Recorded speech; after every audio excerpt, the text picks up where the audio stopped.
Hello नमस्ते साथीहरु, स्वागत छ तपाईहरुलाई हाम्रो च्यानल नेपाल इन्जिनियर्स लोक सेवा सोलुसनमा। आजको भिडियोमा हामी वाटर सप्लाई इन्जिनियरिङको लेक्चर 3 चाहिँ स्टार्ट गर्न गइरहेका छौं, जसमा चाहिँ इम्प्युरिटीज इन वाटर प्रेजेन्ट जे हुन्छ त्यसको बारेमा डिस्कस गर्छौं।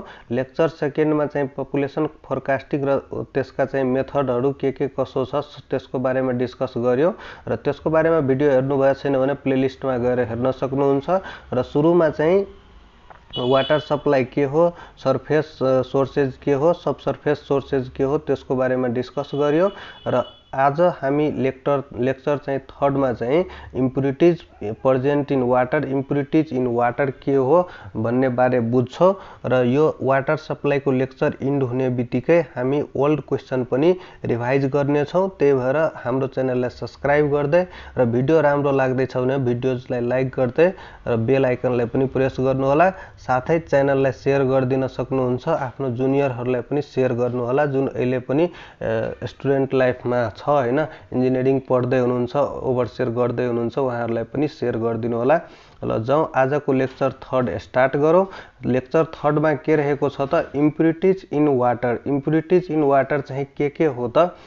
फर्स्ट नम्बरमा छ सस्पेन्डेड इम्प्युरिटीज, सस्पेन्डेड इम्प्युरिटीज र त्यसपछि सेकेन्डमा छ कोलाइडल इम्प्युरिटीज। त सस्पेन्डेड इम्प्युरिटीज, कोलाइडल इम्प्युरिटीज के हो त्यसको बारेमा पनि डिस्कस गर्छौं। डिजोल्भ इम्प्युरिटीज के हो त्यसको बारेमा पनि डिस्कस गर्छौं। र यो तीनवटा इम्प्युरिटीजबाट चाहिँ क्वेशन धेरै चोटी सोधेको क्वेशन हो। र सस्पेन्डेड इम्प्युरिटीज के हो त्यसको बारेमा पहिला डिस्कस गरौँ। त्यो भन्दा पहिला हामी टोटल सोलिड को बारेमा पनि बुझौं। टोटल सोलिड केलाई भनिन्छ त?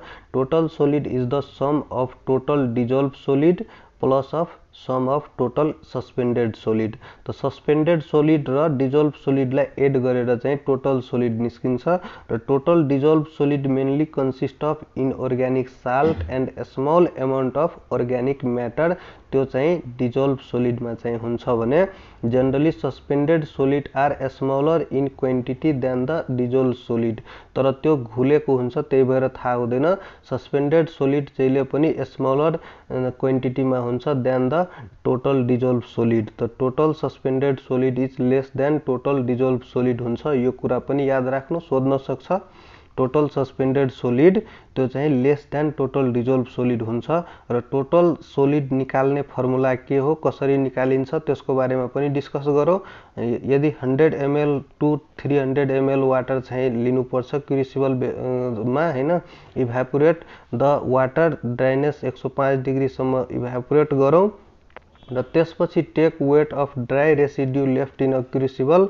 त्यो आउँछ त्यसलाई चाहिँ फर्मुला छ टोटल सोलिड को weight of dry residue left in a crucible in mg by volume of water sample taken in the crucible in litre. त्यसरी चाहिँ टोटल सोलिड निस्किन्छ। र यसरी अब टोटल डिजोल्भ सोलिड के हो त? Water sample is filtered through Whatman filter paper number 44 चाहिँ युज गरिन्छ। त्यो पनि याद राख्नु first, so that suspended solid present in the water are removed. र यो चाहिँ निकाल्ने फर्मुला छ weight of dry residue left in a crucible in mg by volume of water sample taken in crucible in litre. त यो चाहिँ रहेको छ टोटल सोलिड र टोटल डिजोल्भ सोलिड निकाल्ने फर्मुला। र टोटल सस्पेन्डेड सोलिड निकाल्ने पनि त्यस्तै छ। Total suspended solid is equal to total solid minus of total dissolved solid हुन्छ। र यसरी चाहिँ निकाल्ने गर्छ। तर अब थ्योरिटिकली र यो थ्योरीमा के लेखेको छ भन्दाखेरि सस्पेन्डेड इम्प्युरिटीज भन्नाले दिज आर अलमोस्ट भिजिबल हुन्छ। सस्पेन्डेडमा may settle down after long time चाहिँ छोडिदिनु भयो भने यो सेटल हुन सक्छ र सेटल हुन्छ। र कज के को कारणले चाहिँ टर्बिडिटी को कारणले these can be removed by filtration गर्दाखेरि र सेडिमेन्टेसन गर्दाखेरि यो रिमुभ गर्न सकिन्छ। र एक्जाम्पलमा चाहिँ सस्पेन्डेड सोलिड को एक्जाम्पल दिएर पनि क्वेशन सोध्न सकिन्छ। सस्पेन्डेड सोलिड भन्नाले सिल्ट भयो, क्ले भयो, अर्ग्यानिक इनअर्ग्यानिक ब्याक्टेरिया भयो, ब्याक्टेरियल प्लान्ट भयो, अल्गी भयो, फंगी भयो, प्रोटोजोआ, यिनीहरू सबै सस्पेन्डेड सोलिड अन्तर्गत पर्छ, सस्पेन्डेड इम्प्युरिटीज अन्तर्गत पर्छ। र अर्को चाहिँ कोलाइडल इम्प्युरिटीज केलाई भन्ने त? कोलाइडल इम्प्युरिटिज भन्नाले these are not visible to naked eye, आईबाट हामी नेक्ड आईबाट हेर्न सकिँदैन, खुली आँखाबाट चाहिँ हेर्न गाह्रो छ, यो चाहिँ माइक्रोस्कोपबाट हेर्न मिल्छ। But colour of water changes भएको हुन्छ है, can not easily removed by ordinary फिल्टरहरूबाट चाहिँ डाइरेक्टली यो रिमुभ हुन सक्दैन। र these can be removed by coagulation, coagulation भनेको एउटा कोगुलेन्ट हुन्छ, त्यो चाहिँ एड गर्नुपर्छ लस्सा टाइपको, र त्यसमा सबै आएर जम्या टाँस्या हुन्छ, त्यस्तो चाहिँ कोगुलेसन प्रोसेस हो फुली प्रोसेसमा बुझ्नु पर्दाखेरि। र कोगुलेसनबाट चाहिँ यो रिमुभ गर्न सकिन्छ। र अर्को के छ भन्दाखेरि the bacterias are growth and healthy easily by using colloidal impurities which make epidemic first spare disease चाहिँ हुनसक्छ। र अर्को डिजोल्भ इम्प्युरिटिज केलाई भन्ने, त डिजोल्भ इम्प्युरिटिज कस्तो हुन्छ त these are chemically react with water, chemically react with water. र major these are come from suspended and colloidal impurities, majorly हैन, these are come from suspended and colloidal impurities, जुन कि डिजोल्भ भएर चाहिँ बाँकी बचेको हुन्छ त्यो चाहिँ सस्पेन्डेड भइसक्यो, र जुन चाहिँ डिजोल्भ भइसकेको हुन्छ त्यो चाहिँ डिजोल्भ इम्प्युरिटिज भयो। त डिजोल्भ इम्प्युरिटिजमा के पर्छ त साल्ट भयो, मेटल्स भयो, ग्यास भयो। त साल्टमा चाहिँ major of these causes hardness, hardness हुन्छ, these causes hardness, some of these may removed hardness softening, that is softening. र मेटल्स जस्तो कि आइरन रेड कलर भइसकेको हुन्छ पानीको, त्यो चाहिँ डिजोल्भ भएको हुन्छ। आइरन जस्तो कि पानीमा हुँदाखेरि हल्का रेड कलर जस्तो देखा हुन्छ हैन। र मूलको पानीहरूमा पनि धेरै ठाउँमा चट्टानहरूमा पनि हेर्नुभयो होला साइडमा त्यो मेटल जस्तै हुन्छ हैन। र म्यान्गानिज ब्राउन कलरको हुन्छ, र लिड एन्ड आर्सेनिक चाहिँ पोइजनिङ कलरको हुन्छ। र अर्को हेर्दाखेरि ग्यासेस पनि डिजोल्भ अन्तर्गत कसरी पर्छ त अक्सिजन भयो हैन। र यो चाहिँ कोरोड, मेटललाई चाहिँ कोरोड गर्ने काम गर्छ। र chlorine and ammonia NH3 bad taste चाहिँ दिन्छ। र CO2 एन्ड हाइड्रोजन सल्फाइड चाहिँ एसिडिटीको काम गर्छ।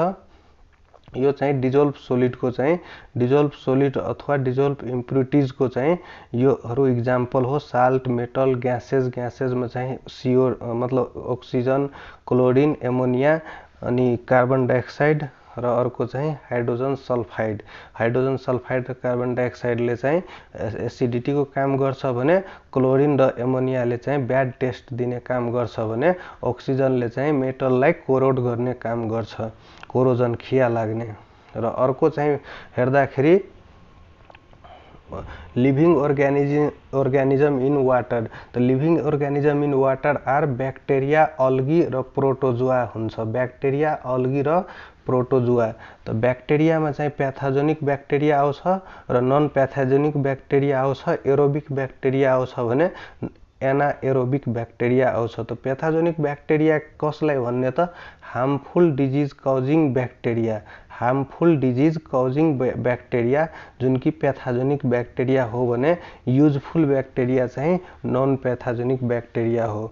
र एरोबिक ब्याक्टेरिया केलाई भन्ने त जसलाई अक्सिजन चाहिन्छ र त्यो अक्सिजन बिना बाँच्न सक्दैन, त्यस्तोलाई चाहिँ एरोबिक ब्याक्टेरिया भन्ने।